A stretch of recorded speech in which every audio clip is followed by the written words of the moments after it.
حسنا وقولوا للناس حسنا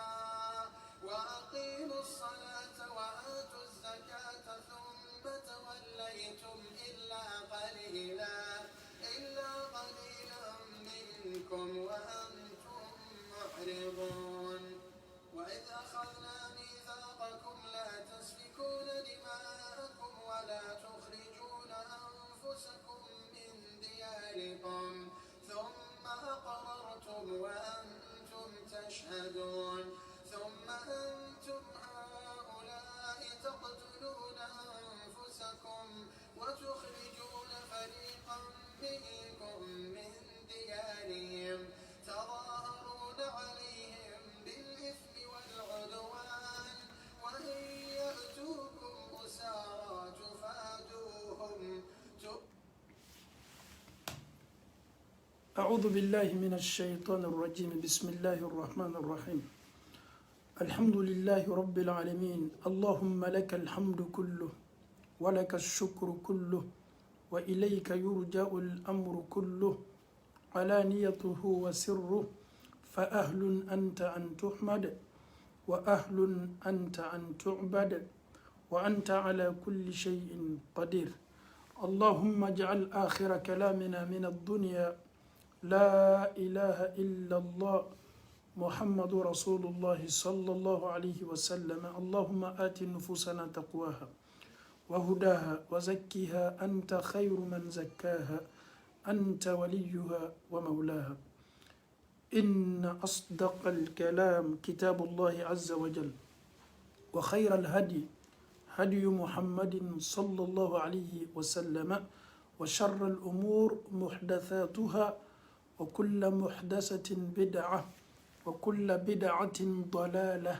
وكل ضلالة في النار.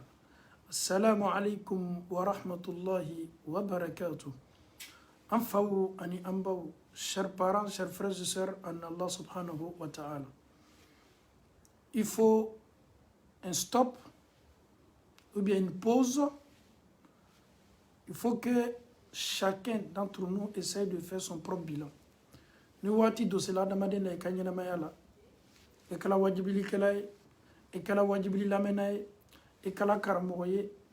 Surtout anya wati mina bi fanga be fe mina bi ni dunia be keni meki i branché aka o des réseaux sociaux yi ayen na fajman lasse ay torayad man lasse ay re hered man lasse mauma comme an islama de ye aw me kuma ka ben islamaya hukmun islamaya bundalima. Alhamdulillah bi tunya na bi yo konyumalon bade. Aujourd'hui, c'est un remerciement. Vous savez, à l'époque, c'était tellement difficile. Quelqu'un qui est en Afrique, pour rentrer en contact avec quelqu'un qui est aux États-Unis, ce n'était pas du tout facile. Il faut aller dans une cabine téléphonique. Il faut appeler la personne. Souvent, c'était tellement coûteux. Fieta kata cabine, fiati la mo wolinabe Amérique, il est Afrique. Voilà, la personne même, il est en Europe. Ele beta i yɛrɛ bɛ taa ka taa weleli min kɛ souvent i tɛ fɛ ka kuma caman fɔ i ye fa tigi y'i weleli donc i taatɔ ni wari min ye ka taa tigi wele i yɛrɛ kɛlen bɛ k'o calculer mais alhamdulillahi rabbil alamin ni ne ye duniya ye tant que n'a bɛ taa ɲɛfɛ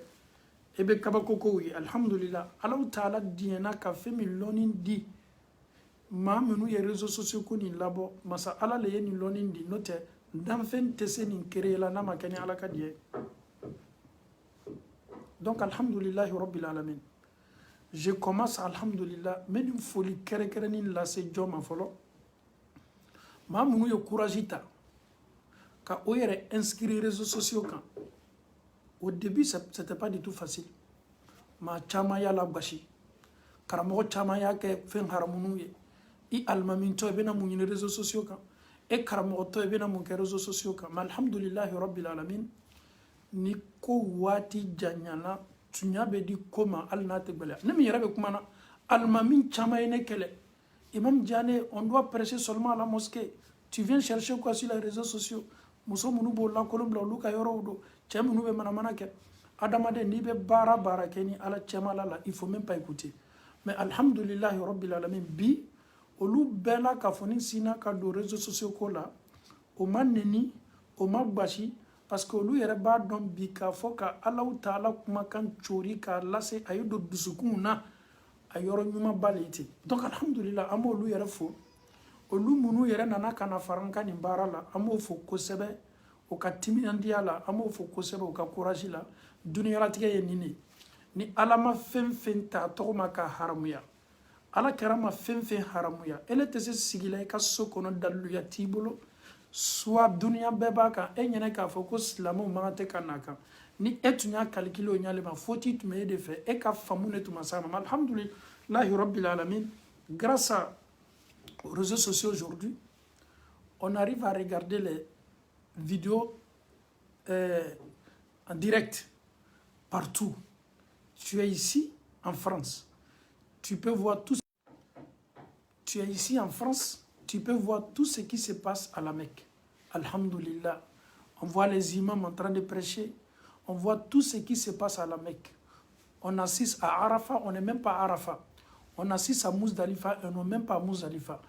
On regarde tout, on peut être chez toi, tu peux voir tout ce qui se passe dans le monde. Alhamdulillah, Rabbil Alamin, ni ala tanubade. Follow, mautuma don hijibe ke chomi. Otumena cinéma denu le di ama cinéma denu. Antume cinéma denu menu fle. Katoka la teme ka kaba ni fon la jama. Alhamdulillah, Rabbil Alamin, avec les réseaux sociaux aujourd'hui. On n'est pas encore allé à la Mecque, mais on sait tout ce qui se passe là-bas. Donc, ni ala tanubade. Bi émission ye konyumalonde. Bi émission ye konyumalonde. Ame konyumalon bele nyansin jow ma folo. Ode aouye. Vous qui prenez votre temps, aou ba ka internet tout ça. Aou ba yere connecté. Mouna parce que aou be fait kan nafa do soro aou ka nyanama la surtout aou ka dina la. On était gratuité malgré les réseaux sociaux ça est partout, mais c'est pas du tout gratuit. Gratuité de. Et bien quand on a follow le internet là donc alhamdulillah foli belebele jontaye odeye en faou ani en baouye surtout on commence par le WhatsApp aujourd'hui ayen na famille là c'est en faou ni en baouma ala ma chance di be ma kata mandarasa la wana ma kata école là mais grâce alhamdulillah à ce système qui est le WhatsApp en bas de obéi ali ka fatiya kalan a tun ka gbɛlɛ o ma o sela k'o yɛrɛ ye groupe senman dɔw kan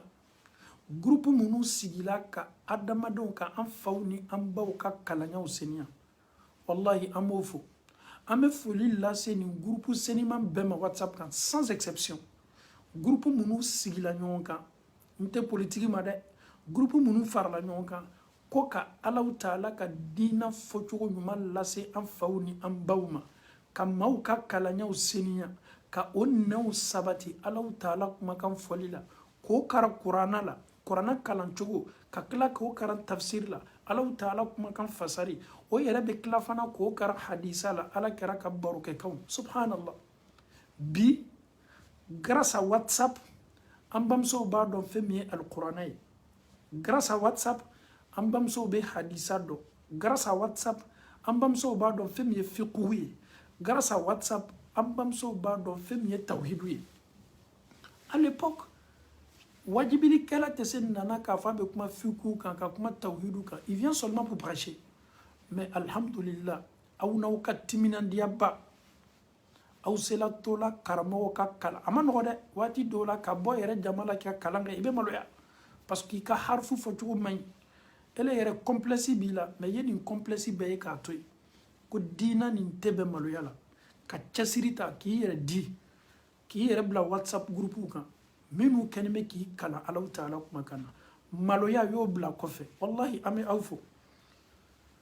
n'an y'a lajɛ aw ɲɔgɔnna caman de bɛ yen olu bɛ nin baara sugu ye k'a fɔ ko baara lakolon don ko k'i sigi ko ka kalan kɛ an bɛ waati min na nin anw maabakɔrɔw anw siw kɔrɔbayala anw bɛna mun kalan kɔ ele ye nin bɛɛ ye k'a to yen bi n'i bɛ don ɲɛgɛn na i ka kan ka dugawu min kalan ka don ala y'o nɔgɔya i ye karamɔgɔ senimanw y'o f'i ye ka WhatsApp kan bi n'i bɛ bɔ ɲɛgɛn na i bɛ bɔ ni sen min ye walama i bɛ don ni sen min ye kumakan min ka kan ka f'i bolo alhamdulillah karamɔgɔ sela ka o labila i la o ma dan o ma n'i bɛ don i ka seli la seli dayɛlɛ duwawu karamɔgɔ y'o labila i la alhamdulillah nin bɛɛ la kafoni ye hɛrɛ de ye kuma bɛ ɲɛsin aw de ma réseaux sociaux a nafa belebele dɔ ye mun ye an silamɛw ye nafa sɔrɔ a la dɛ a ye an bɔ fili belebelew la a y'an bɔ dibi belebele la ka nɔrɔ belebele sira la k'a ɲɛ bi an bɛ ala tanu an bamusow bɛ duwawu dɔn an bɛ alaw taala tanu an faw kɛlen bɛ ka duwawu dɔn n'a tun fɔla ko duwawu nin bɛɛ bɛ mɛn olu bolo k'o ye déplacé ka na wajibili kɛ yɔrɔ a tun bɛ gɛlɛya dɛ an bɛ aw fo sans exception ne b'a dɔn an ba dɔw bɛ yen an fa dɔw bɛ yen o bɛ whatsapp groupe min kɛ a bɛ 3 ni 4 bɔ curiosité b'o la n'o y'a mɛn ko karamɔgɔ dɔ bɛ nin fana kan o bɛ fɛ ka na o yɛrɛ bila a kan ka se ka nafa sɔrɔ surtout a question réponse ɲumanw o b'o ka question poser karamɔgɔ b'o jaabi ni jaabiliko ɲumanw ye donc nin ye ala tanuba de ye est ce que anw bɛ s'a fɔ la ko nin ma nafa lase an ma a ye nafaba de lase an ka silamɛya sigidaw ma an bɛ ban fana an bɛ karamɔgɔw fo ni k'a mɛn bi ko an faw ni an baw ka kalanyaw seniyana karamɔgɔ ni foli ka kan dɛ si tous les réseaux sociaux surtout je commence par WhatsApp les imams les oustas les prédicateurs ceux qui enseignent nos parents minnu kɛnimɛ k'o ka waati ta je sais de quoi je parle prends ton temps sur le WhatsApp pour enseigner an ka dɔ k'a la m'a dɔn a bɛ waati min ta i ka waati la même ta propre famille i yɛrɛ ka denbaya waati dɔw la i bɛ don o gasi la parce que i kɛtɔ maa minnu lamɛnna c'est pas du tout facile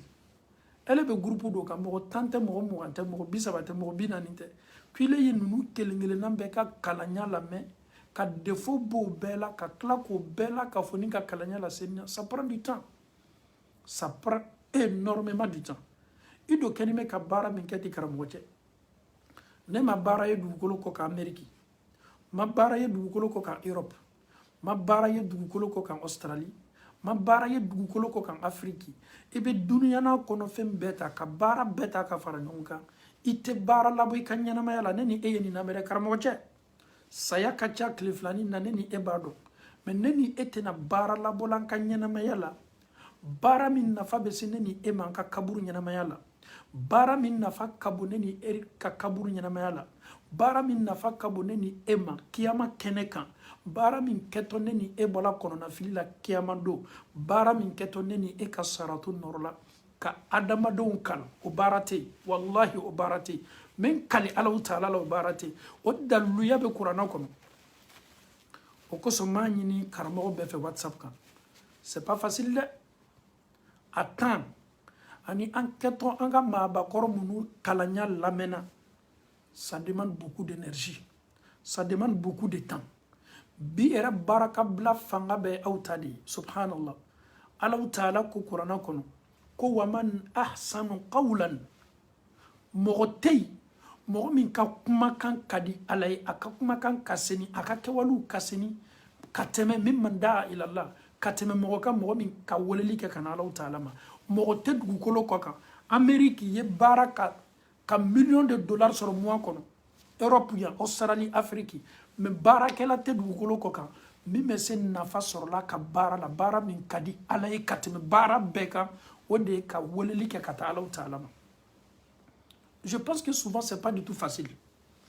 ton téléphone est chargé on t'appelle souvent même fɔlɔ ale kalan minnu tun bɛ kɛ an bolo WhatsApp kan mɔgɔw ka téléphone tun bɛ falen waati bɛɛ le problème les téléphones à chaque fois c'était des problèmes parce que message bɛ nana maaw ka message bɛ nana janni ye système lɔn ka se ka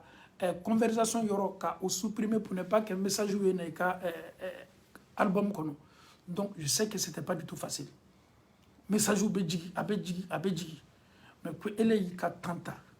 ka nin bɛɛ lamɛn i t'a kɛla nafolo kosɔn i yɛrɛ bɛ kan ka maa minnu kalan a dɔw ɲa ni ɲa ma ɲɔgɔn ye fɔlɔ a dɔw yɛrɛ malo bɛ sigi fari min na mais aw kumakanw de bɛ lataa ɲɔgɔn ma ka ɲɔgɔn ma dɛmɛ n balimacɛ ne balimamuso e min bɛ nin cɛsiri baara la ka maaw kalan n'i b'a dɔn ko maaw ye duwawu k'i ye o ye waatinin ko le ye i sanni kɔ mais duwawu min ni baraji min n'a tɛ lɔ n'i sela ka bi la mɔgɔ mɔgɔ nɛn kan i sela ka qul huwallahu ahad i sela ka mɔgɔ mɔgɔ kalan a la fo ka taa se a laban ma ele ye maa minnu kalan o ka ca dɛ ele yɛrɛ ɲinana mais olu b'o le ta k'a kala o ka seli la e bɛ dɔ sɔrɔ baraji la subhanallah qul huwa allahu tant que n'a bɛ kalan o bolo o ka sigida n'o ka kɛwale la n'o bɛ lasu fɛ o b'o le kalan e dɔ y'o kala la e ka baraji bɛ sɔrɔ e ni Allahu Taala cɛ baraji jumɛn bɛ dugukolo kɔ kan ni maa ka kan ka sawa la ka waso la ka tɛmɛ ni baraji kan souvent même tu oublies que tu as fait du bien à quelqu'un que tu as enseigné quelqu'un tu as appris à une personne une sourate il y en a plein. Regarde un peu les mamans, les papas qui sont sur les réseaux sociaux. Tu ne fais que enseigner, tu ne fais que fournir l'énergie, tu ne fais que enseigner les parents. Subhanallah. Wallahi, ni anw mɛ nin baraji lɔ an yɛrɛ bɛ dɔ fara cɛsiri kan m'a dɔn k'a fɔ ça demande beaucoup de temps i kɛni bɛ ka maa minnu kala o tɛ s'i sara la o tɛ s'i sara kɔrɔ bi o tɛ s'i sara kɔrɔ sini ka d'a kan maa min bɛ ala ko f'i ye danfɛn tɛ dugukolo ko kan min bɛ s'o sara kɔrɔ donc Allahu Taala ko wa man ahsanu qawlan mimman da'a ila Allahi wa amila salihan wa qala innani minal muslimin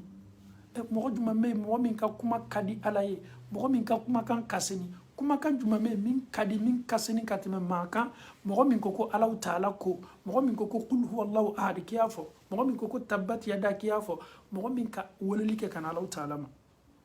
mɛ min f'i ɲɛna n balimacɛ i sabari y'i ka sini ɲɛsigi préparer k'i to dugukolo kɔ kan yan ne ni e ye julumutɔ de ye an m'a kɛ Allahu Taala la su ni tile mais an y'an ka misani labuliya baara la ani barajiw la an yɛrɛ hakili tɛ minnu ye et pourtant an kɛni bɛ k'a kɛ ala yɛrɛ fana kɛni bɛ k'a bila ɲɛ il faut oublier souvent tes hasanat i ye dumɛ a kan n'i ye min kɛ bi i ye ɲinɛ o kɔ a ye k'i kɔnɔ yɛrɛ k'i ma foyi kɛ i kana i ta maaw ka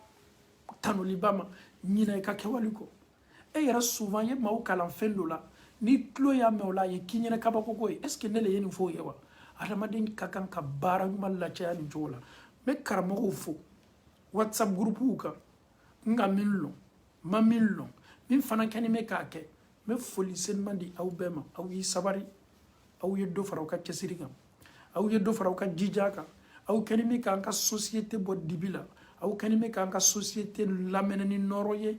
ne ni e yɛrɛ hakili tɛ nɔrɔ min na ne bɛ Allahu Taala dali n ye ka Allahu Taala dali aw ye nin baara k'a kɛ aw ma nɔrɔ ye aw ka saratiw kan ala m'o kɛla aw kana aw fari faga an kana an fari faga a ma nɔgɔ dɛ maa min si sela 50 ni 60 la ko e y'o kalan ko nɔgɔma tɛ dɛ a ka nɔgɔ e bolo ka d'a kan e tun bɛ denmisɛnniya la waati min e ye chance sɔrɔ ka don madarasa la olu yɛrɛ dɔw donna madarasa la ma a ma taa ɲɛfɛ furu nɔfɛ o bɔla olu ka kan k'o ka diina kalan damina ko e de ye sababu ye k'olu lakilen k'olu bila sira ɲuman kan i sabari dɔ ta courage ta a ma nɔgɔ dɛ a b'i ka temps yɛrɛ yɛrɛ le ta mais alhamdulillah duniya nin ye waati ye i ka waati di Allahu Taala ma ala kɛra ko sallallahu alaihi wasallam ko i jija waati min ni ala y'a d'i ma y'a waati fariya bɔ ala ko la ani baara ɲumanw la jani waati dɔ natɔ i kɛtɔ sola la waati min i tɛna se la foyi kɛla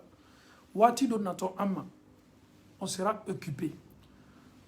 temps t'an bolo mais ni waati lakolon minnu bɛ an bolo an y'an jija ka o di Allahu Taala ma donc alhamdulillahi rabbil alamin an bɛ karamɔgɔw fo réseaux sociaux fan bɛɛ kan an ka groupe minnu tɔgɔ lɔn an ma groupe minnu tɔgɔ lɔn an b'o fo foli la dante foli min na an bɛ tila fana ka maa minnu yɛrɛ bɛ groupe ninnu créer subhanallah aw ye silamɛya nafaba dɔ ma filɛ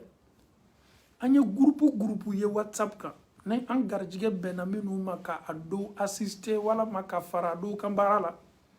ninnu caman tun bɛ créer maaw de bolo maa minnu tɛ karamɔgɔ ye a tilancɛ caman fana ye an balakaw de ye a karamɔgɔ n ye groupe dɔ créer ni a bɛ se bɛnni ma kana fara an ka maaw kalan subhanallah min yɛrɛ fana nafa ka bon bi kalan kuma n'o kan maa minnu bɛ na subhanallah ninnu kɛni bɛ ka baara kɛ bi o ka gurupuw kan wallahi an bɛ Allahu Taala dali ala kana fi sabilillah partout sur les réseaux sociaux fi sabilillah ni maa min ma fi sabilillah ni faamu a bɛ k'o kɔnɔ k'a fɔ ko waribɔ caya nin bɛ la an ye ko dɔ lajɛ yan akala farafina fanfanye anka yoro munula be kuma de ka kala Mali wa Sénégal de wa Côte d'Ivoire le wa la Guinée de wa nunu fam bela kafuni feretani ndeme wa si tout le ba damna ebe WhatsApp groupe doye abe sinka fo alala yatima dendo ni deme kal o mako be deme na iba ye o ka secrétaire be sindoron ka nouvelle la réseaux sociaux ka ibe mawye an fawni an baw bebe sinka doni fara ɲɔgɔn kan ko lata so afriki feretani minnu demeni ka kan o be demeni kɛ subhanallah hɛrɛ juma ka bɔ ka tɛmɛ ni siti ɲɔgɔnnaw kan non seulement o be feretaniw madɛmɛ kira do ko sallallahu alaihi wasallam ko maa min b'i janto feretaniw la maa min be feretaniw ladon o n'ale be si ɲɔgɔn ye arijinɛ kɔnɔ komi bolokunaden fila an y'a ye aw ka sitiw kan tuɲa na aw be dɛmɛw ɲini aw ni ɲɔgɔn cɛ ko k'a fara ɲɔgɔn kan ka tila k'a ta k'a ci ka taa fanw fɛ maa minnu mako bɛ dɛmɛ na an y'o caman seereya siti caman kan an yɛrɛ fana ye an kan bila dɛmɛ bonda kɔnɔ ka bɛn nin ko ɲɔgɔnna ma an bɛ aw fɔ dɛ siti ninnu nafabaw ye nin ye a nafa dɔ fana ye mun ye surtout sunkalo waati siti ninnu bɛ baara n tɛ kan ka siti kelen ka kuma fɔ dɛ siti farala ɲɔgɔn kan ala ko baara la ninnu ka baara le tɛ minnu yɛrɛ tɛ nin fana kɛla o ye nin bila u ka système kɔnɔna na ni sunkalo sela waati bɛɛ u bɛ fɛnw fara ɲɔgɔn kan ko k'a lata ka taa mɔgɔw sun tigɛ mɔgɔ minnu mako bɛ dɛmɛ na baara ɲumanw de ye ten dɛ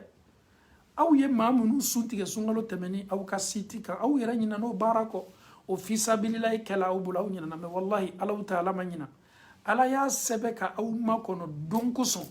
don min aw bɛna aw yɛrɛ ye kɔnɔnafili la aw ye baara ɲuman minnu kɛ ka aw yɛrɛ ɲɛsigi nin baara ɲuman de bɛna na aw bɔ kɔnɔnafili ninnu la aw ye banabagatɔ joli ma dɛmɛ banabagatɔ dɔw ka ko fɔla an ye o y'a message bila aw ka sitiw kan e ye wari lana i yɛrɛ bɛ wari lana mɔgɔ min ma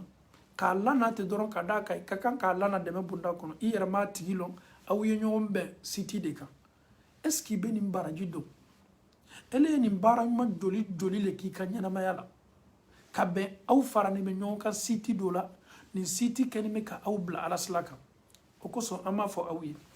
minnu fana ye responsable ye siti ninnu kan minnu ye responsable ye siti ninnu kan aw y'a dɔn k'a fɔ ko ninnu sitiw mandarasaw don kilasiw don misiri kɔnɔlaw don ala kofɔ yɔrɔw don alabato yɔrɔw don diina faamuya yɔrɔw don kunnafonidi yɔrɔw don badenya kɛ yɔrɔw don nin ka kan ka sabati baara sugu nin ka kan ka sabati an ka sitiw kan o de ye ten donc an b'a ɲini aw fɛ nin whatsapp a y'aw mako don a la a y'a mako don a la a y'a mina sɛbɛ la tuma dɔ nin ne kɛtɔ arijinɛ dila e ma e t'a dɔn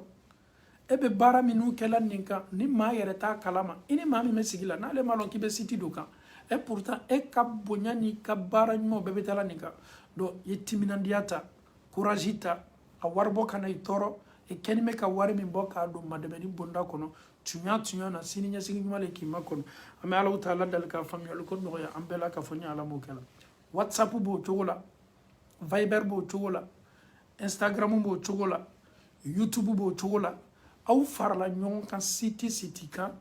ka alaw taala ko fɔ walama ka adamadenw hakili ladi ala ko la alhamdulillah an bɛ tila ka na se facebook ma parce que a caman na maa caman b'o de ye facebook maa caman b'o de messagew ye n'i tɛ groupe min whatsapp kan tuma dɔ facebook kumakanw bɛ taa whatsapp kan walama whatsapp kumakanw bɛ na facebook kan facebook fana y'a sugu dɔ ye ale fana bɛ ko lasɔnɔyaba kɛ mais whatsapp baara fanga ka bon dɛ donc maa minnu fana bɛ facebook kan n'o kɛlen bɛ k'o ka waatiw ta ka an faw ni an baw madɛmɛ u ka diina faamuyaliko ɲuman na aw y'a dɔn k'a fɔ ko baara belebele le ni aw y'a dabɔ n'aw bɛ baara ni nafa lɔ ala kɛra ko sallallahu alayhi wa sallama ko man da'a ila hudan kana lahu min al ajri mislu ujuri man tabi'ahu la yanqusu zalika min ujurihim shay'a ko ni maa min ye maaw wele ka da kanda ma ka mɔgɔw wajibi ele kɛtɔ mɔgɔ welela nin kana alaw taala ma souvent les vues sont très importantes en islam. Souvent, les vues sont très importantes. Ceux qui vont t'écouter. Tous ceux qui vont t'écouter, que ce soit 200 personnes, que ce soit 100 personnes, que ce soit 5 personnes, o keto femi lamena elela ele keto deme min kela ini ala yere chemala la no lu fana ye bara o takake ikoko kana ninke o takela ikoko ye ninke o kenime kake tant que no lu be action ke ni baraji kemele kakan ka doma ala bolo wala ma baraji tan ala bo ya baraji tan doma ele min kela sababu ye ko bla bara la o ka baraji tan nyongona fana nyongombe di e fana ma o lu ta fana me to bolo foi to bolo tala. Donc, ni bara mi mekela ambulo kon nafa suguni ne bala anka kanga do fara bara ni kande akana logo bwana akana negi bwana akana fotina tuna ambara me wajibili la mena la ni emmena wajibili la mena ebe se ka ire reposer doni e ba to bolo kadaka komi eye chamando awundo ye kalanso le la sunitli awu me fe kanka dina famundo awu makeloni galaye aw me fait ka familialita tuma do ni esegela la menina iba to ma to bala men donc réseaux sociaux na fa do leti donc meni nyasin karamo bema Facebook kan wajibili kala uchayala da ntunyeni fo coronavirus damna wati karamo tun chala réseaux sociaux kan peut-être confinement le non fait karamo yo kuna bo mais ko no ya damna na doni karamo tununa tuni no ta wati la betu maka sokono do an faw ye nafa ba sɔrɔ karamɔgɔw fɛ an baw ye nafa ba sɔrɔ karamɔgɔw fɛ o y'o ka diina sila caman ye o ye faamuyali caman kɛ mais korona ko nɔgɔyala dɔɔni m'a fɔ n k'a banna sa karamɔgɔ banna fana o tununa dɛ o tununa ni karamɔgɔw cayala weleli la dawa la hɛrɛ min b'a la o de tiɲɛni bɛ majigi fanga tɛ kɛ tiɲɛni na kame ko an balimamuso ni an balimacɛw bɛ tiɲɛni kɛla réseaux sociaux kan ni an bɛɛ yɛrɛ kɛla lamɛnbaga ye n'an bɛɛ kɛla fɔbaga ye k'a lase maaw ma tiɲɛni ɲuman bɛ y'an bolo mais n'a tola maa kelen ma maa fila ma e min ni Alahu taala i garijɛgɛ kalan na e banimɛ k'a lase e ko tan t'i bolo mais e m'a dɔn k'a fɔ ko e fana ka participation ka madɛmɛni kɛ ka ala ko lase a bɛ silamɛya le lataa ɲɛfɛ a bɛ silamɛya le sabati a bɛ silamɛya bɔ nɔgɔ la a bɛ adamadenw madɛmɛ tuma dɔ maa dɔw bɛ e ka di olu ye ni e sinna ka bɔ e diɲɛmɔgɔw diɲɛ yɛrɛ kosɔn u bɛ n'o tulo majɔ i la kosɛbɛ k'i lamɛn i kɛtɔ ala ko fɔ la i bɛ se dɔlaw dusukun na nɔgɔya bolo ma parce que o de fana b'a la e bɛ maa dɔ lamɛn a ka di ye le fait qu'a tigilamɔgɔ ka di ye kuma yɛrɛ kɛ waati tunya na i kumakan bɛ sin ka don a tigilamɔgɔ la ya ça aussi yala pédagogie maa dɔ bɛ a ka di ye n'o tigi banna kuma na a kumakan bɛ sin ka don i la ka d'a kan tu veux l'écouter donc tuma dɔ e fana maa dɔw bɛ yen ele ka ko ka di olu ye kosɛbɛ donc o fana bɛ fɛ k'i lamɛn donc an y'a dɔn k'a fɔ ko réseaux sociaux tunya na a ye anw silamɛw nafa a ye nafa lase an ma bi nafa min fanga ka bon an balimamuso alhamdulillah fo n'an y'o nkalon tigɛ dɛ n m'a fɔ n ko bɛɛ mais caman ye sutara ta damina kuma minnu bɛ fɔ Alahu taala kumakan minnu bɛ fɔ caman o ye sutara tali damina alhamdulillah mun na o bɛ kan ka wajibiliw lamɛn waati bɛɛ sinon bisama ta o kɔ dɛ ou bien gbɛɲɛma ta o kɔ dɛ muso minnu yɛrɛ kɛlen bɛ bi ka sutara ta a kilancɛ bɛɛ ye sutara ta wajibili lamɛn le nɔfɛ n'o tɛ o cɛw tɛ dɛ minnu cɛw y'a to o y'a ta olu ka dɔgɔ bi ka tɛmɛ wajibili kɛla sababu ye ka minnu bila tali la e muso bɛ whatsapp kan a bɛ facebook kan a tulo bɛ wajibilikanw na tunya na ale yɛrɛ nana sigi sa k'a yɛrɛ kɔntɛbɔ k'a yɛrɛ lajɛ a nana ye k'a fɔ tunya na waati dɔ sela ne ma saya bɛ kan ka kɛ sanga ni waati bɛɛ karamɔgɔ bɛ kan ka min fɔ karamɔgɔmuso bɛ kan ka min fɔ tunya na e dɔ ne ye n janto n yɛrɛ la ten donc a kɛra sababu ye bi k'an ka société transformer k'an ka société changer k'an ka sigidaw changer k'an ka yɔrɔw changer nin bɛɛ la k'a fɔ nin ye mun ye maaw y'o yɛrɛ di ka se Alahu taala kumakan lasela maaw fana y'o yɛrɛ di ka se Alahu taala kumakan lamɛnna donc an bɛ karamɔgɔw fo kosɛbɛ réseaux sociaux nin kan surtout Facebook kan an b'a fɔ an karamɔgɔw ye baara min kɛni bɛ aw bolo aw y'a kɛ ani Alahu Taala kosɔn aw fana y'a dɔn k'a fɔ k'a kɛni bɛ ka nɔbila caman kɛ dusukun na dɛ a kɛni bɛ ka yɛlɛmani caman kɛ a kɛni bɛ ka changement caman kɛ a kɛni bɛ ka mɔgɔw comportement caman yɛlɛma e kelen pe kosɔn wallahi ni e yɛrɛ sela ka maa 2 maa 3 mɔgɔ 100 mɔgɔ 200 mɔgɔ 1000 k'olu sela yɛlɛmana e sababu la wallahi n t'a fɔ n k'i donna arijinɛ kɔnɔ dɛ mais tuɲa na i ka baara ɲuman i kɛni bɛ ka a multiplier k'a multiplier ne ni e dɔ bɛ dugukolo kɔ kan yan an tɛ foyi ma k'an ka baara ɲumanw la caya julumukow ko an ma bɔ o la pour que Alahu Taala se arijinɛ dilan an ma ele kelen pe sababu la mɔgɔ 1 mɔgɔ 2 mɔgɔ 3 e do ka baara min kɛni bɛ k'a kɛ mɔgɔ 1 de y'a lamɛn o fana y'a ta k'a d'a ka mɔgɔ wɛrɛ ma o y'a lamɛn o fana y'a ta donc e kɛni bɛ ka baraji sɔrɔ tele 1 pe kɔnɔ baraji min maa dɔw tun bɛ san 10 kɛ o tun tɛ s'a sɔrɔ la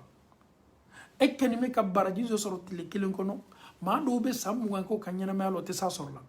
c'est tellement énorme n'i bɛ courage ta a baara la a ta n'i b'i yɛrɛ di nin baara la i yɛrɛ di foyi k'i n'i fari faga foyi k'i n'i décourager duniya nin c'est éphémère bolifɛn ɲuman bɛ n bolo o bantɔ le siyɔrɔ ɲuman bɛ n bolo o bantɔ le donfani ɲuman bɛ n bolo o bantɔ le mais fɛn min tɛna banna o de ye ala ko min da maaw nɛn kan ye bi min la maaw nɛn kan ye maaw wele ka na Alahu Taala min ma wallahi ni nin baraji bɔra k'a yɛrɛ ka i la kiyama don a bɛ k'i kɔnɔ i tun b'a fɔ ko nin tun k'a lɔn n tun bɛ n ka kɛwale bɛɛ la ka fɔ nin dabila fo Alahu Taala ka diina laseli kira sallallahu alaihi wasallam a y'a dɔgɔcɛ mina londo a y'a burancɛ mina londo a y'a benɔgɔcɛ dencɛ mina o ye ali le ye ali dola nin bonda bɛɛ kɔnɔ ala kira sallallahu alaihi wasallam a dɔgɔcɛ le ye ali ye ale fa ni ali fa o bɛɛ la ka fɔ ni ye fa kelen ba kelen ali fa de ye kira lamu sallallahu alaihi wasallam kira fana de ye ali lamu ala kira ko ali ni maa kelen pe kanda sababu kɛla e ali ye ali i jija ye mɔgɔ kelen pe bɔ fili la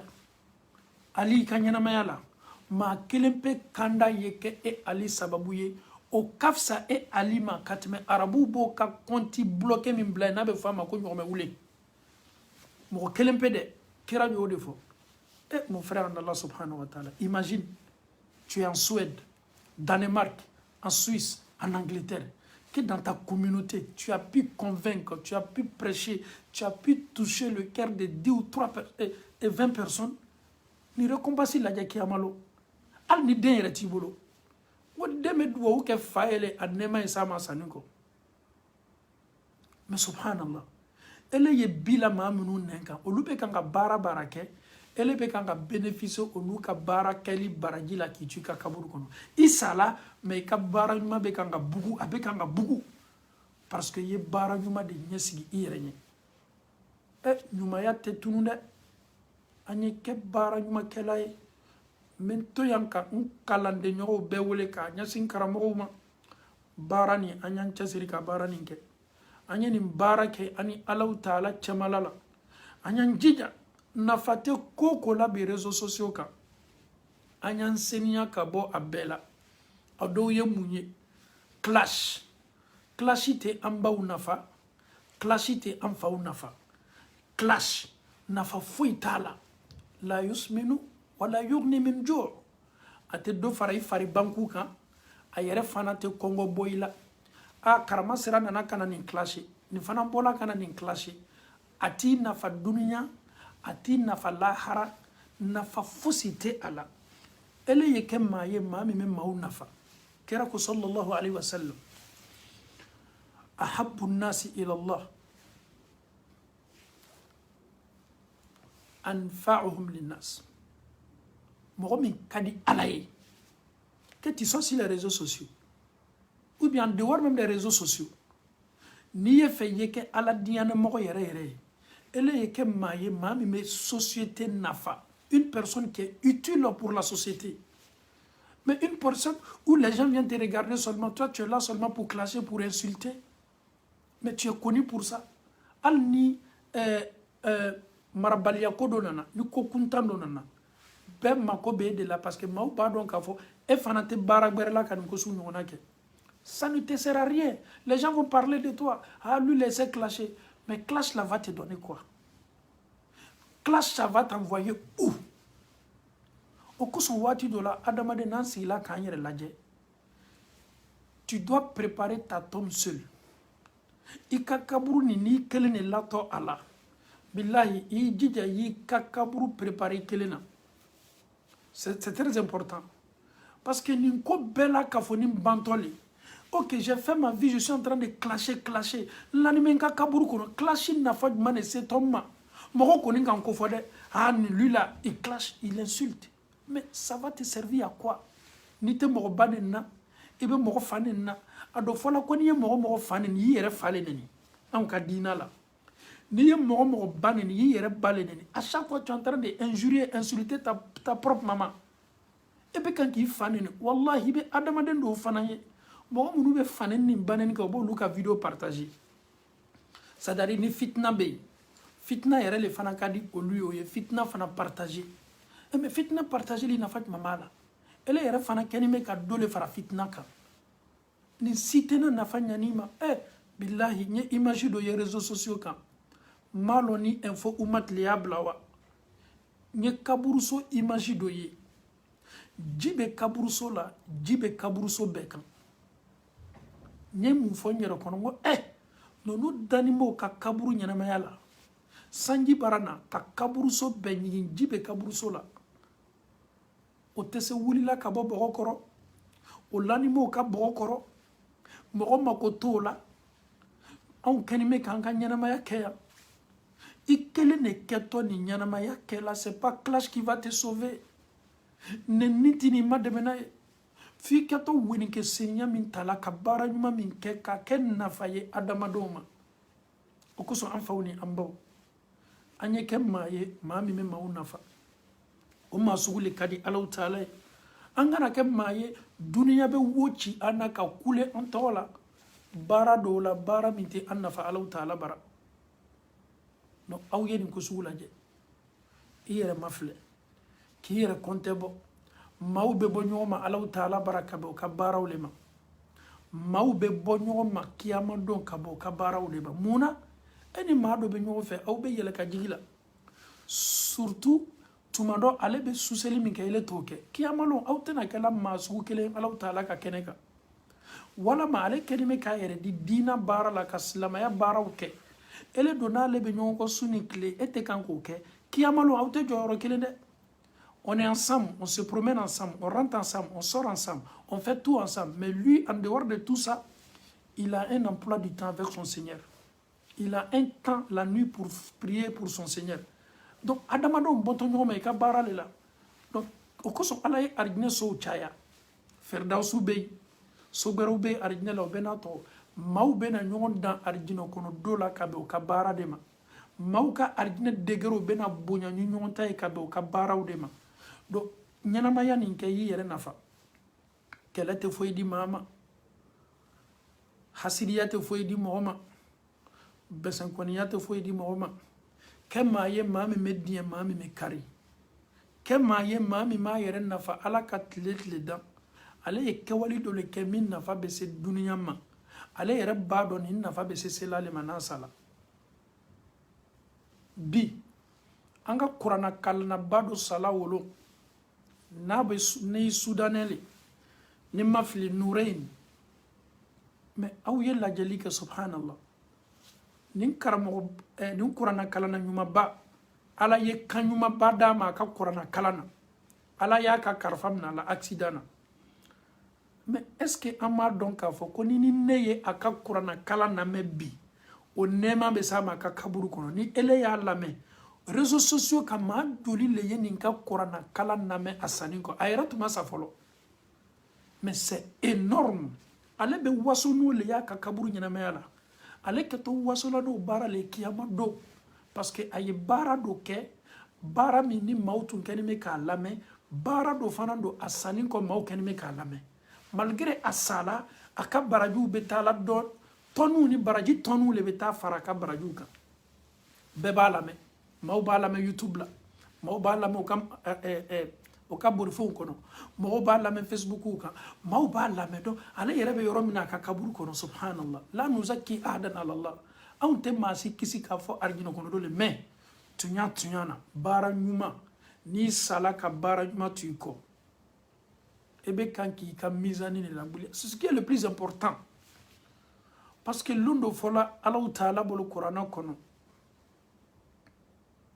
londo fɔla Allahu Taala bolo kuranɛ kɔnɔ Allahu Taala ko yawma yafirru al-mar'u min akhi ja londo natɔ maa si tɛna se la maa nafa la yawma la yanfa'u mal wala banun illa man ata Allah biqalbin salim maa si tɛna se la maa nafa la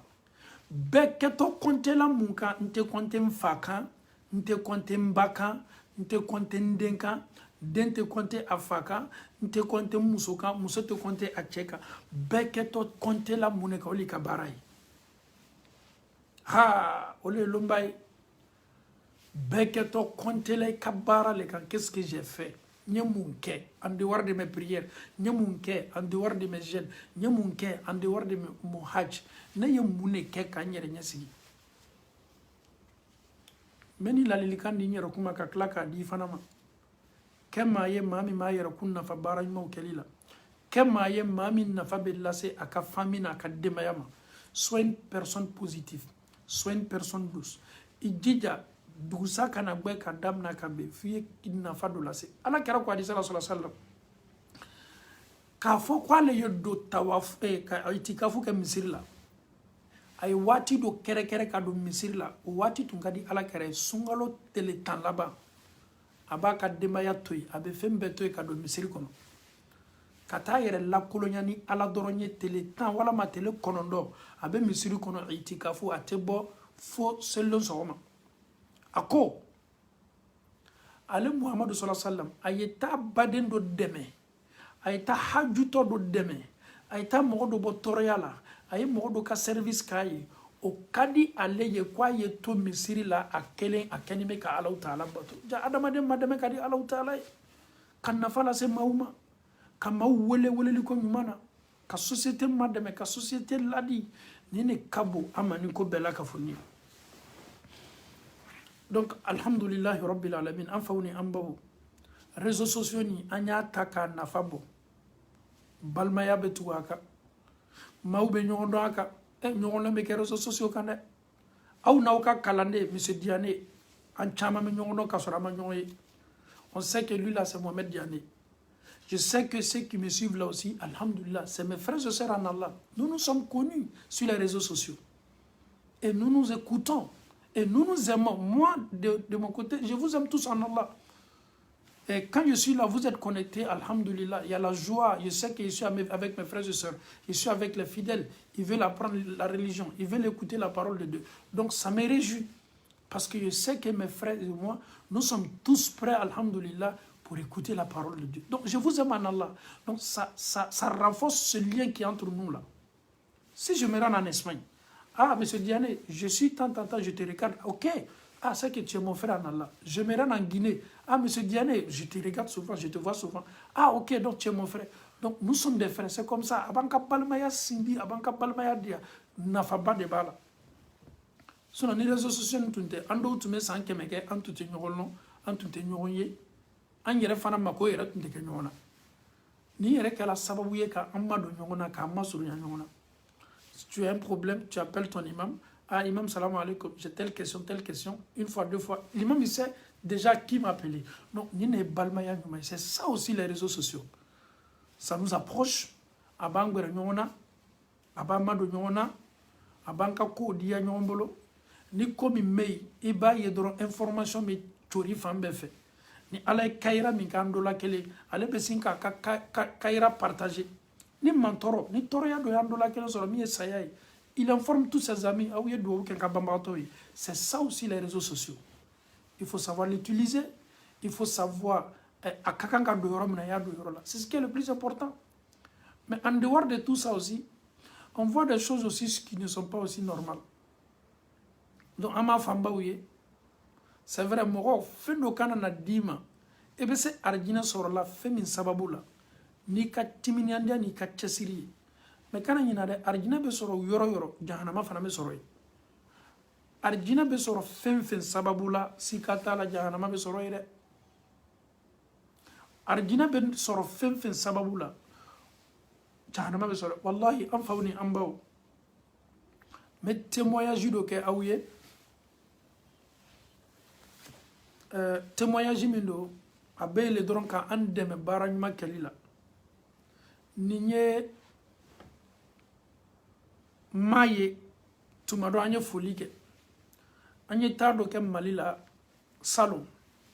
alhamdulillah an tun b'an ka sheyiku ka misiri la imam abdulayi koyita a lon na an tun bɛ kan ka hakililajigi kɛ an kumana sujet dɔ kan ka bɛn tubabula sigiɲa ma a sujet ça parlait maa minnu bɛ baara la ala sɔsɔ baara yɔrɔw la walama maa minnu bɛ baara la o tɛ kan ka alaw ta ala ka seli waatiw latanga c'était ça le sujet ne yɛrɛ ɲinana wajibili kɔ an balimacɛ ale k'a bɛ tubabula yan subhanallah aw ye silamɛya nafaba dɔ ma filɛ o kosɔn an ye baara ɲuman kɛ a seginna a lon na a tun bɛ misiri la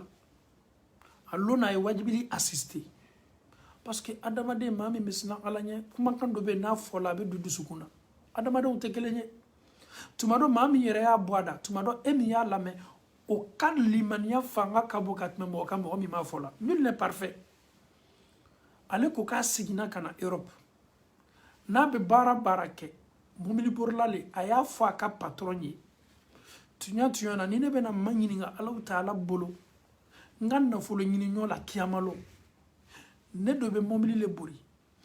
tuɲa na n ka seli waati n tɛna tolo n'o la n yɛrɛ fana tɛna dulɔ ta la ni lɛsogo parce que a don n'a tun bɛ misiri kɔnɔ anw tun bɛ kan ka hakililajigi kɛ balimacɛ ye vocal la lamɛn n ye nin vocal lamɛn a ko n'i ye ko kɛ Alahu Taala kosɔn ale seginna ka na a fana nana ni limaniya ye min ye a y'o limaniya de ta a y'a proposition kɛ a fana ko n'a bɛ taa baara yɔrɔ la a ko k'a b'a la tanu bi baara min dila ma a ye tuɲa de fɔ ka sɔrɔ ka don baarakɛyɔrɔ a ka seli waati a b'o kɛ a fana tɛ lɛsogo ta a tɛ dulɔ ta patron fana bɛnn'o ma patron sɔnn'o ma subhanallah ele ni Alahu Taala cɛ ni i balima ye nin témoignage sugu la na i ma ele yɛrɛ miiriya t'a la a wajibili yɛrɛ ne yɛrɛ miiriya ba t'a tɛmu na fo ni seginna ka video lajɛ i b'a ye k'a fɔ tuɲa na acte dɔw bɛ k'i bolo waati dɔw la kuma dɔw bɛ f'i bolo waati dɔw la kɛwale dɔw bɛ k'i bolo waati dɔw la i miiriya t'a la mais wallahi kɛwale ni a bɛ se adamaden dɔw bɔla situation ni kɔnɔnafiliba dɔ la n'i b'a dɔn i b'i ka baara ɲuman la caya nin bɛ fɔ le dɔrɔn an y'an ka kɛwale ɲumanw la caya ale ye wajibili lamɛn parce que a ka balo dɛni m'o le la bɛɛ b'a dɔn ne ni e bɛ tubabula an bɛ garijɛgɛ ɲini de la mais ka garijɛgɛ ɲini seniya bonda kɔnɔ ka d'a kan seniya n'i y'a ɲini seniya bonda kɔnɔ i ka hɛrɛ b'o de la donc n bɛ segin k'a fɔ an faw ni an baw ye réseaux sociaux ni n'an m'a utiliser an ye ɲɔgɔn laso silamɛya baaraw ma ka ɲɔgɔn bila keleya la Alahu Taala ka baara kɛcogo ɲuman la ninnu ye nin kɛ ala ko la i lɔn an fana ye an jaga kan an la ninnu ma ka baara ɲuman kɛ ka tɛmɛ ninnu la ninnu bɛ ni de sugu ka ɲi mais n'a sɔrɔla k'a fɔ ko aw bɛ Alahu Taala kumakan lamɛn aw ko ne ni aw ye teri ye ne ko ne ni aw ye teri ye aw bɛna taa nin mɛn ne bɛna taa nin mɛn ko an bɛɛ fara ɲɔgɔn kan ka don arijinɛ kɔnɔ aw ka kalan ne ni ne ye ne bɛ wajibili partager aw minnu bɛ ne lamɛn aw bɛ tila fana ka dɔn partager est ce que ne ni aw tuɲa na est ce que ala yɛrɛ bɛna diɲɛ k'a fɔ ko aw ni ne ko an ye kɛ fankelen fɛ wa n t'a fɔ ko n ka seni dɛ n ka kuma laɲini t'o ye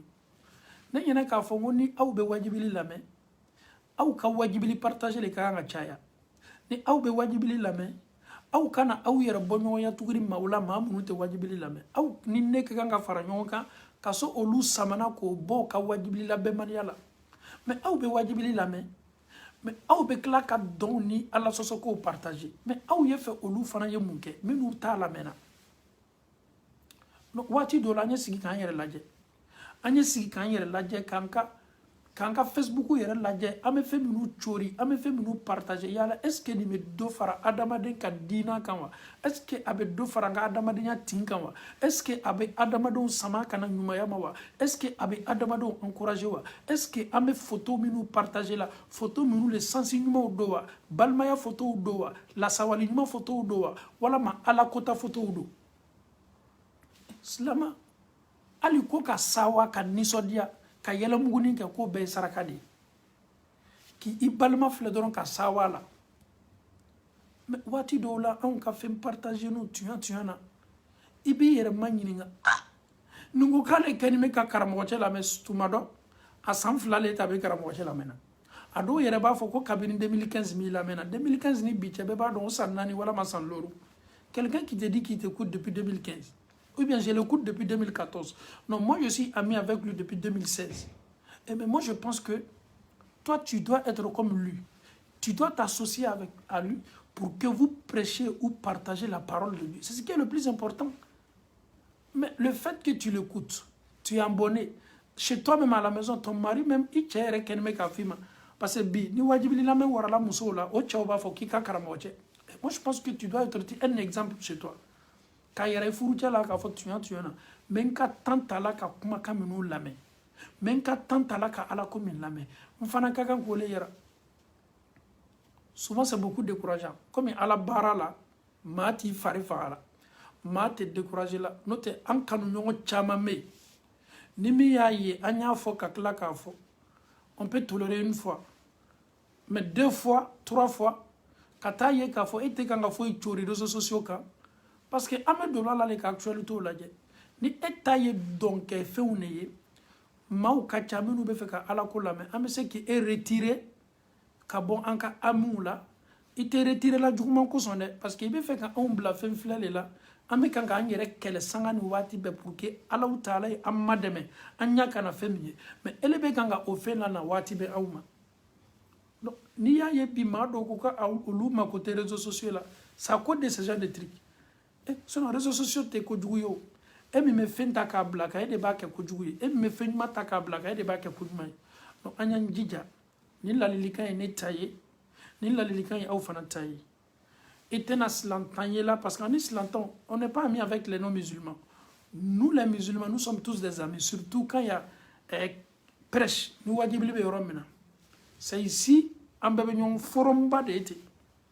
mais moi je vois beaucoup les choses de mes fans souvent, je me pose la question. Mun de do la ma? Mun de ka nin ma sɔrɔ? Donc souvent an ye sigi k'an yɛrɛ lajɛ e bɛna fɛn fɛn cori e bɛna fɛn fɛn bila i yɛrɛ y'a mafilɛ est ce que c'est positif est ce que c'est bénéfique est ce que silamɛw bɛ se sawala nin na est ce que nin bɛ silamɛw ma dɛmɛ est ce que nin ye kayira ye ni silamɛw ka kan ka min partager i ka kan k'o le lajɛ. Donc, ni ladilikan min ye ne ni e taale parce que i bɛ fɛn fɛn bila i bɛ fɛn fɛn partager kiyama don ala b'i ma ɲininka a bɛɛ la kiyama don alaw taala b'i ma ɲininka a bɛɛ la donc n'a ko sugu bɛ ten sigi k'i yɛrɛ mafilɛ sigi k'i yɛrɛ kɔntɛ bɔ ladilikan don m'a damina n yɛrɛ kun de ma n b'o de fɔ waati bɛɛ an bɛɛ la kafoni y'an jija ka kɛ misaliya ɲuman ye réseaux sociaux kan a ye nafa min lase an ma an y'an jija tuguni ka dɔ fara nafa nin kan a ye hɛrɛ min lase an ma an y'an jija tuguni ka dɔ fara hɛrɛ nin kan n'o tɛ a hɛrɛ ka bon dɛ a ye hɛrɛ caman d'an ma a ye nafa caman d'an ma a ye kunnawolo caman d'an ma a ye avantage min di silamɛw ma n'an m'a dɔn mais en même temps setana fana bɛ an kɔ mais tant que n'an m'a la waati bɛɛ k'a lamɛn waati bɛɛ an bɛ setana kori an bɛ setana gbɛ an b'a mabɔ an yɛrɛ la an bɛ to yan ka foliba lase karamɔgɔ bɛɛ ma réseaux sociaux kan an tɛ kelen tɔgɔ fɔ ka kelen to yen subhanallah an b'an karamɔgɔw fo n ye fɛ aw ye fara n kan karamɔgɔ dama dama bɛ yen wallahi k'o fo ka d'a kan nin ne fana ye silamɛya baara ye k'o fo ka tila ka duwawu k'o ye karamɔgɔ ka ca dɛ bɛɛ b'i se ko kɛ la an ka min lɔ an ma min lɔ an bɛ karamɔgɔ bɛɛ fo ka fara ɲɔgɔn kan k'an ka marakacɛ fo n ka marakacɛ ye jɔn ye bɛɛ n'i ka maraka don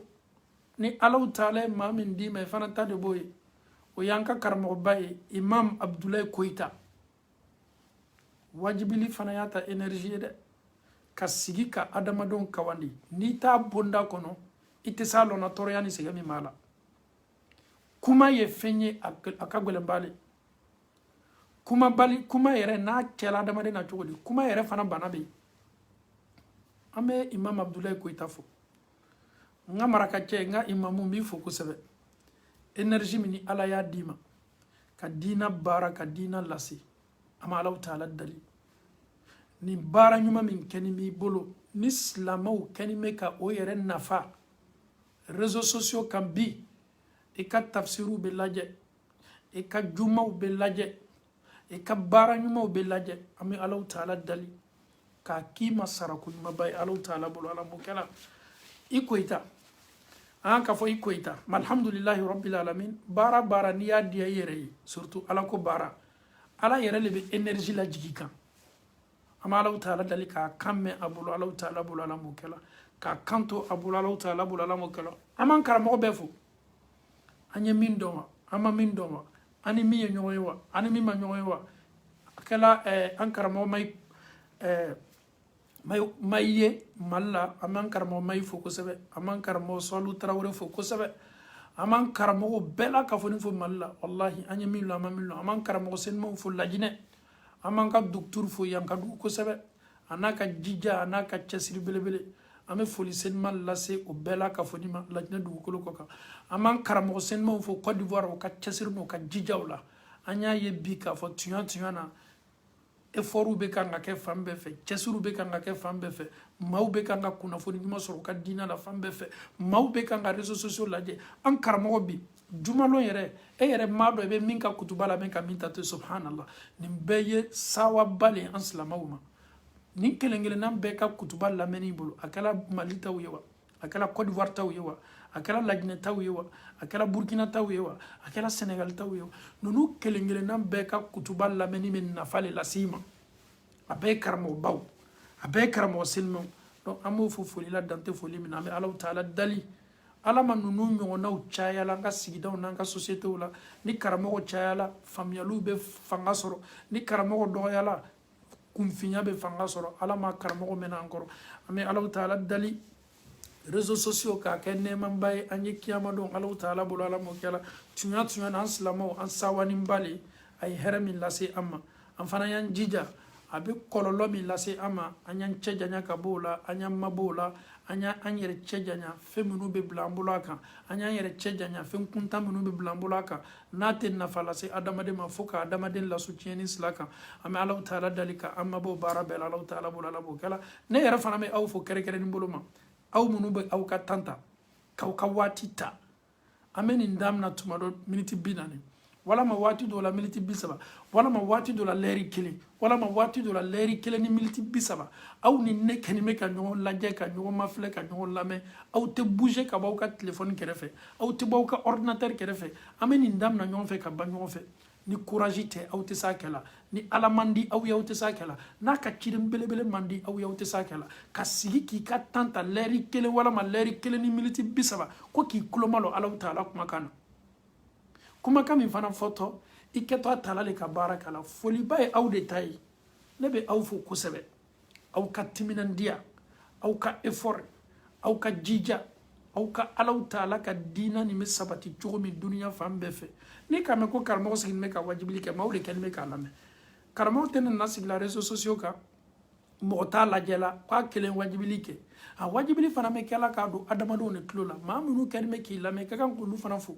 an bɛ aw fo kosɛbɛ foli la dante foli min na nin baara kana da b'an bolo dɛ foli kɔrɔ de ye ko an ye dɔ fara an ka courage kan an ye to nin baara la ka fara ɲɔgɔn kan ko juma de ka di ne ni aw ye ɲɔgɔn ye arijinɛ kɔnɔ ne ye marakaw ye arijinɛ kɔnɔ k'a fɔ marakaw ma tuɲa na marakaw aw ni ne ye ɲɔgɔn ye arijinɛ kɔnɔ patɔrɔnya bɛ di jɔn ma ne ni aw ni ɲɔgɔn cɛ arijinɛ kɔnɔ ne ni misarenw ye ɲɔgɔn ye arijinɛ kɔnɔ keyitaw n'a ɲɔgɔnnaw ne ye keyitalakaw ye arijinɛ kɔnɔ ko mɛ aw keyitaw janaw le ye ɲɛmɔgɔ ye arijinɛ kɔnɔ walama aw do donc arijinɛ ka di watara kurumaw bɛ n'an ye yan kulibaliw bɛ n'an ye yan tarawelew bɛ n'an ye yan diyabuw bɛ n'an ye yan ni ala sɔnna an bɛɛ bɛ ɲɔgɔn ye arijinɛ kɔnɔ i lɔn ye jamu caman ta sakaw bɛ n'an ye yan doro be nanye ani doro be ñoy turo fana me ya parce que nama min tawfo magbele konato fana me nanye ani nunu be ñoy arjina kono drame be nanye. Si on se voit au paradis, subhanallah, si on se voit au paradis, on va tellement rigoler, on va tellement échanger, on va s'incliner maintenant sur les lits. Konato be nanye lo ñem fatia tawfo konato be nanye parce que mo arjina di ala ñanya Sissoko be nanye ani bela ka foni ne keto inshallah si ka fo itala antena de la arjina kono ga ñongote. Mes amis en Allah, est-ce que vous savez que faveur de be ani ñongote si vous aw do la kelen wala ma anw ni do bana sera tout temena hadisa le hein, écoutez très bien. Mais si il voit pas ses amis, Imam Diané ne voit pas ses amis en Allah, ou bien les amis ne voient pas Imam Diané, ils vont dire Dieu, on veut compléter notre joie, on ne peut pas rentrer comme ça au paradis. Si c'est au Benanye, Allah va faire comme le bila Allah. J'étais toujours avec eux, nous étions toujours connectés. Monsieur Diané était avec nous. Dieu, je ne le vois pas. Ou bien Monsieur Diané va me dire, mais Dieu, j'étais avec mes amis chaque nuit, on parlait de toi. Alors, nous, on vient de traverser le pont Sirat. Mais Dieu, nous est là. Allah va faire, qu'est-ce que tu veux? Dieu. N'y fait yo labo tasmana. Ko faranga metado arjino kono kanka dia dafa subhanallah. Allah ta'ala be jomma fele jomma fo kwa te do arjino kono fo ana teri minute me kokelema Allah yo labo arjino kono. Subhanallah. Allah ba fo ay inna tanimi teri minu la ko ye bo kafara ikankiye do arjino kono ki ka dia ni ka sawa dafa. Hadisa koko alaba ka masaya bolota ka lado jahanama kono a teri be alabe sinko beta ko o labo jahanama kono ko dama ka u beta do arjino kono u yaw ka dia dafa. Est-ce que moi je vais vous oublier?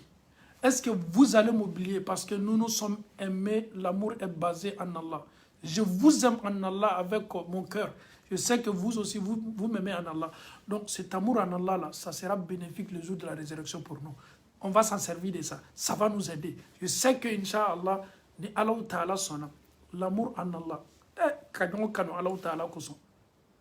Monsieur Diabaté en Italie, on ne va pas vous oublier, on ne va pas oublier les Italiens. C'est de Bergamo, c'est d'Italie. Partout où nous sommes passés, on va plaider. Nous allons plaider pour nous. Que ce soit la France, l'Espagne, l'Italie, l'Allemagne, l'Angleterre, Suède, Danemark, États-Unis, Canada, Australie, l'Afrique, partout.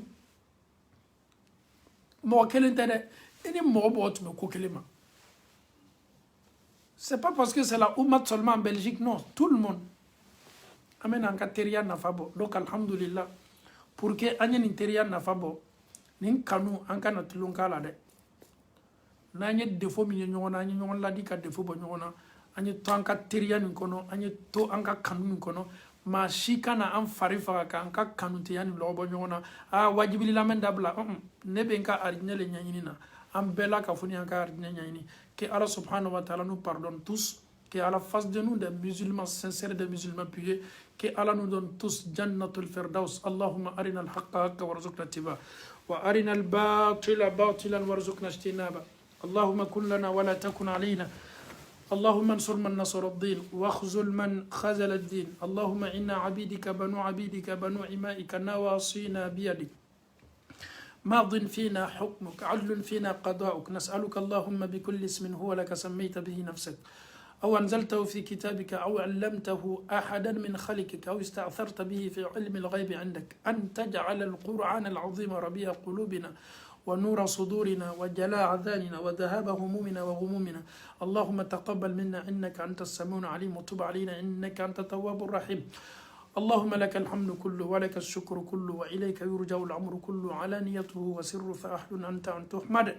وأهل أنت أن تعبد وأنت على كل شيء قدير. اللهم اجعل آخر كلامنا من الدنيا لا إله إلا الله محمد رسول الله صلى الله عليه وسلم. ربنا آتنا في الدنيا حسنة وفي الآخرة حسنة وقنا عذاب النار. ربنا لا تزغ قلوبنا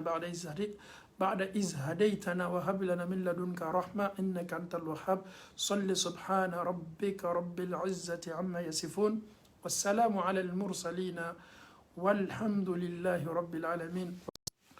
Wassalamu alaikum wa rahmatullahi wa barakatuh.